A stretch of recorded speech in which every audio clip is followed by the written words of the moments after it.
अब ऐसा व्यक्ति जिसका आज्ञा चक्र पूरी तरह जाग गया हो, जैसे ही किसी चीज का संकल्प करता है वह घटित हो जाता है। वो मन के विचारों से कह दे रुको, तो सोच की धार बंद हो जाती है। वह श्वास को आदेश दे दे कि थम जाओ, तो श्वास एक कदम आगे नहीं बढ़ेगी। विशुद्धि चक्र के बाद जो चक्र आता है, जो दोनों भौहों के बीच स्थित है, उसे आज्ञा चक्र कहते हैं। यह छठा केंद्र अत्यंत प्रमुख है। इसी के माध्यम से मनुष्य अपने व्यक्तित्व को रूपांतरित कर सकता है या भीतर गहरी परिवर्तनीय शक्तियों को सक्रिय कर सकता है। लेकिन हमारे आज्ञा चक्र लगभग निर्बल है। हम अपने आप को कोई आदेश ही नहीं दे पाते। यदि कोई व्यक्ति रात में तय करे कि सुबह 4 बजे उठूंगा, तो 4 बजे का समय आते ही वही व्यक्ति खुद से कहने लगता है आज तो रहने दो, बहुत सर्दी है, कल उठेंगे। फिर सुबह उठकर पछताता है मैंने तो निश्चय किया था। फिर वह एक नई प्रतिज्ञा लेता है कि अब भूल नहीं होगी, मगर अगले दिन वही दोहराता है। 4 बजे फिर अपने को समझाता है नहीं, आज नहीं, कल से निश्चित। और अगले दिन फिर वही पश्चाताप। यह सिलसिला चलता रहता है। ऐसा क्यों होता है? कारण केवल एक है, हमारे भीतर जो संकल्प शक्ति का केंद्र है, वह आज्ञा चक्र, वह अत्यंत कमजोर है। हमारा विल पावर लगभग शून्य है। कल मैंने कहा था कि ध्यान करते समय अपनी चेतना को दोनों आंखों के बीच केंद्रित करना चाहिए। जब ध्यान इस स्थान पर टिकता है, तब आप जो भी संकल्प लेते हैं वह भीतर बहुत गहराई तक उतर जाता है। यदि ध्यान इस केंद्र में स्थित हो, तो आप अपने निश्चय को पूरी शक्ति से निभाने में सक्षम होने लगते हैं। आपने यह भी अवश्य महसूस किया होगा कि जब भी आपको कोई निर्णय लेना हो, किसी कठिन चुनाव के क्षण में, सबसे अधिक तनाव इसी स्थान, दोनों आंखों के मध्य में महसूस होता है, क्योंकि संकल्प इसी स्थान पर बनते हैं, निर्णय यही होते हैं। और जिस व्यक्ति ने इस चक्र को दक्ष बना लिया, उसके लिए अपने संकल्पों को पूरा करना सहज हो जाता है। वह जो भीतर तय करता है वह पूरा होने लगता है। उसके जीवन में वास्तविक परिवर्तन इसी बिंदु से आरंभ होते हैं। यह अत्यंत आश्चर्यजनक तथ्य है कि व्यक्तित्व को बदलने में मुख्य भूमिका परिश्रम की नहीं, संकल्प की होती है।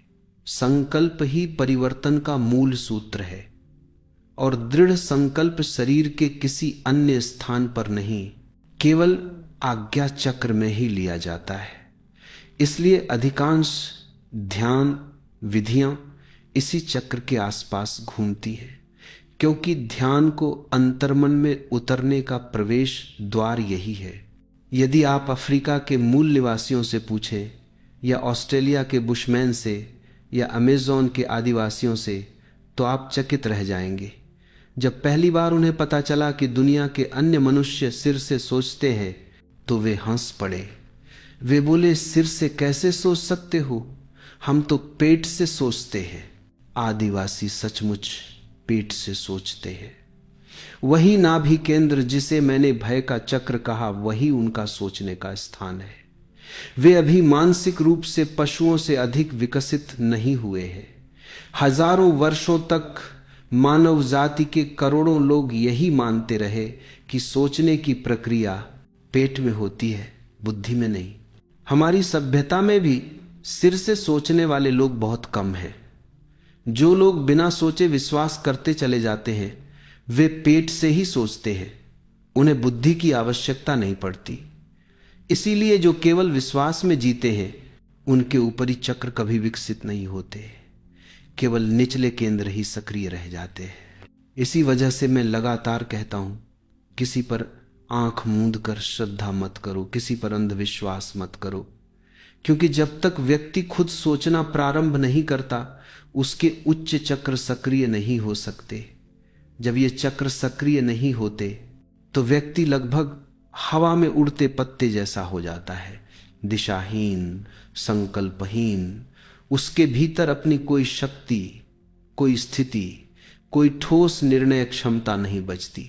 वह केवल दूसरों की आज्ञाओं का अनुकरण करता रहता है।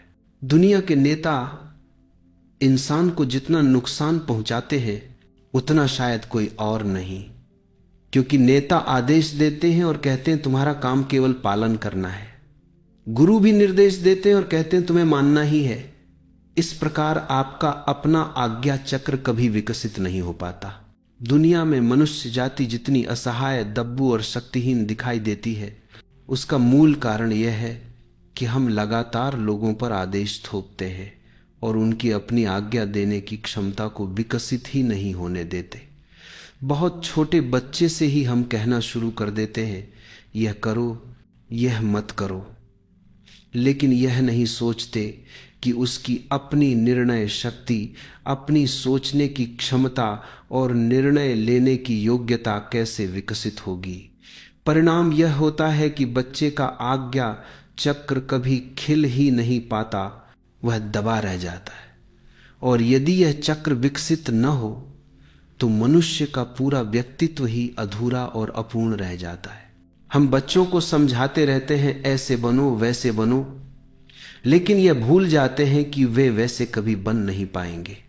वे बन सकते हैं, लेकिन तब जब उनके उन केंद्रों पर ध्यान दिया जाए जिनसे व्यक्तित्व का निर्माण होता है। जो माता पिता और शिक्षक सच में समझदार हैं, वे जानते हैं कि बच्चे के मस्तिष्क के आज्ञा चक्र पर विशेष प्रयास किए बिना कुछ नहीं बदलेगा। आज की शिक्षा अत्यंत अधूरी और निरर्थक है, क्योंकि यह मनुष्य के मूलभूत तंत्रों को छूती ही नहीं। यदि हम बच्चों के विश्वविद्यालय की उम्र तक पहुंचने से पहले उनके आज्ञा चक्र और उनकी संकल्प शक्ति को विकसित कर दें, तो दुनिया पूरी तरह बदल जाएगी। एक नई पृथ्वी जन्म ले सकती है ऐसे मनुष्यों के साथ जिनमें बल हो, साहस हो, जो सोचते हैं उसे पूरा कर सके, जिनमें हिम्मत हो, दृढ़ निश्चय हो और जो अपने निर्णयों पर टिक सके। लेकिन यह इसीलिए नहीं हो पाता क्योंकि वह चक्र जिससे ये सभी गुण जन्म लेते हैं वह भीतर सोया रह जाता है। यूनान में गुरजीएफ नाम का एक विलक्षण व्यक्ति था जिसकी कुछ वर्ष पहले मृत्यु हुई। वह अपने शिष्यों से एक अद्वितीय अभ्यास करवाता था जिसे वह स्टॉप एक्सरसाइज कहता था। यह बेहद साधारण लगने वाला अभ्यास था। वह सिर्फ कहता, रुक जाओ। यदि हम यहां बैठे हों और गुरजीएफ यह प्रयोग करा रहा हो तो जैसे ही वह कहे स्टॉप, सबको वहीं थम जाना है। यदि किसी ने बोलते समय मुंह खोला हो तो मुंह खुला का खुला ही रह जाएगा। यदि चलते समय पैर उठाया हो तो पैर उसी अवस्था में स्थिर रहेगा, चाहे गिर पड़े या मर ही जाएं। पहली नजर में यह पागलपन जैसा लगता है, परंतु जिन्होंने इस अभ्यास में भाग लिया उनके व्यक्तित्व बदल गए। वे कहते हैं कि इतनी छोटी सी क्रिया में इतनी विशाल शक्ति छिपी हुई थी, उन्हें विश्वास ही नहीं हुआ। क्यों?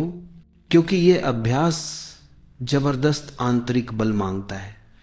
मन लगातार धोखा देने की कोशिश करता है। कोई देख तो रहा नहीं, बहुत दर्द हो रहा है, पैर थोड़ा नीचे कर लेते, लेकिन जैसे ही आपने नियम तोड़ा, अभ्यास व्यर्थ हो गया। आपने कोई बड़ा अपराध नहीं किया, पर वह चक्र जो जागने वाला था जग नहीं पाएगा।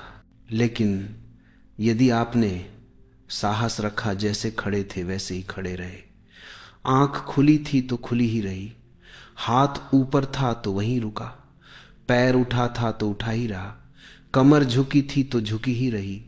दर्द होगा, बहुत तकलीफ होगी, पर आप हिलेंगे नहीं। तो उस क्षण आप स्वयं को आज्ञा दे रहे होते हैं और आपकी संकल्प शक्ति मजबूत होने लगती है।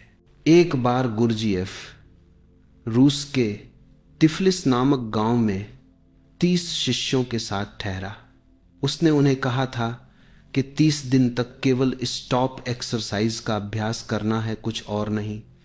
जब भी मैं कहूं स्टॉप, जहां जैसे हो वहीं जम जाना, चाहे कोई स्नान कर रहा हो, खाने में व्यस्त हो या चल रहा हो, बस मूर्ति की तरह रुक जाना। उनके तंबुओं के पास एक नहर थी सूखी, कभी कभी इसमें पानी छोड़ा जाता था। एक सुबह सब लोग घूम रहे थे। 3 शिष्य उस सूखी नहर को पार कर रहे थे। तभी गुरजीएफ ने तंबू के भीतर से चिल्लाया, स्टॉप! और सभी वहीं जम गए। वह तीनों भी। अचानक किसी ने नहर में पानी छोड़ दिया। तेज धारा बहती हुई आई। गुरजीएफ को खबर नहीं वह तंबू में था। तीनों के कमर तक पानी भर गया, फिर गले तक आ गया। जब पानी नाक तक पहुंचा, एक शिष्य सहन न कर पाया, वह कूदकर बाहर निकल गया। उसने सोचा, उन्हें क्या पता, वह तंबू में बैठे हैं, हमारी जान पर आ बनी है। वह भाग गया। उसे पता भी नहीं था कि वो क्या मौका चूक गया। ये वही क्षण था जब पूरा शरीर चिल्ला रहा था, भागो! और उस क्षण केवल संकल्प कह सकता था, नहीं, टिके रहो। यही वह झटका था जो आज्ञा चक्र को जगा सकता था, पर वह खो गया। अब 2 बचे। पानी मुंह तक भर आया। तभी दूसरा भी डर गया और छलांग लगाकर बाहर आ गया, लेकिन तीसरा वहीं खड़ा रहा। उसे भी भय दिखाई दे रहा था। वह अंधा नहीं था, वह भयानक जोखिम था। मौत बराबर खड़ी थी। पानी सिर से ऊपर बह गया, पर उसने संकल्प नहीं छोड़ा। उसने कहा, जो ठाना है वही रहेगा। गुरजीएफ पागलों की तरह दौड़ा, पानी में कूदा और उसे बाहर निकाला।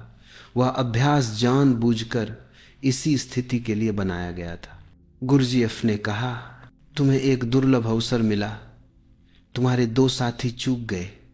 इस एक क्षण में मृत्यु सामने होने के बावजूद तुम्हारा संकल्प नहीं टूटा और तुम्हारा आज्ञा चक्र जग गया। अब तुम वही व्यक्ति नहीं रहे, तुम दूसरे हो गए। अब ऐसा व्यक्ति जिसका आज्ञा चक्र पूरी तरह जाग गया हो, जैसे ही किसी चीज का संकल्प करता है वह घटित हो जाता है। वो मन के विचारों से कह दे रुको, तो सोच की धार बंद हो जाती है। वह श्वास को आदेश दे दे कि थम जाओ, तो श्वास एक कदम आगे नहीं बढ़ेगी। यदि वह कह दे मैं इसी क्षण मर रहा हूं, तो आप पाएंगे कि वह सचमुच मर जाएगा। ऐसा व्यक्ति अपने लिए जो भी चाहता है वही उसके जीवन में घटने लगता है। दक्षिण भारत में एक महान संगीतज्ञ का जन्मदिन मनाया जा रहा था। लगभग 300 वर्ष पुरानी घटना है। बड़े बड़े राजा, मित्र और हजारों शिष्य भेंट लिए खड़े थे। उन्हीं में एक बेहद गरीब फकीर भी शिष्य था, जो सड़कों पर तंबूरा बजाकर भीख मांगता था। उसके पास देने के लिए कुछ भी नहीं था। आधी रात बीत गई, सब लोग भेंट देकर लौट चुके। तब वह फकीर गुरु के द्वार पर पहुंचा और द्वारपालों से बोला, मुझे भीतर जाने दो, मैं भी भेंट देना चाहता हूं। द्वारपाल ने उसे ऊपर से नीचे तक देखा, फटे कपड़े, हाथ खाली। उसने कहा, तेरे पास है क्या? फकीर बोला, मैं हूं। द्वारपाल ने सोचा पागल लगता है और उसे भीतर जाने दिया। अंदर हॉल भेंटों से भरा था, करोड़ों की भेंटें। शिष्य जा रहे थे। फकीर गुरु के चरणों में सिर रखकर बोला, मैं भी भेंट देने आया हूं, क्या आप स्वीकार करेंगे? गुरु ने भी देखा हाथ खाली। बोले, भेंट तो कुछ दिख नहीं रही। फकीर हाथ जोड़कर खड़ा हुआ और बोला, हे परमात्मा, मेरे पास देने को कुछ नहीं, मेरी आयु मेरे गुरु को मिल जाए। यह कहते ही उसकी श्वास थम गई, वह वहीं गिर पड़ा, मृत। अब सोचिए उस व्यक्ति के भीतर कैसी शक्ति रही होगी। आपने भी कई बार किसी प्रियजन से कहा होगा, मेरी उम्र तुम्हें लग जाए, पर वह नहीं घटा, क्योंकि शब्द में आज्ञा का बल नहीं होता।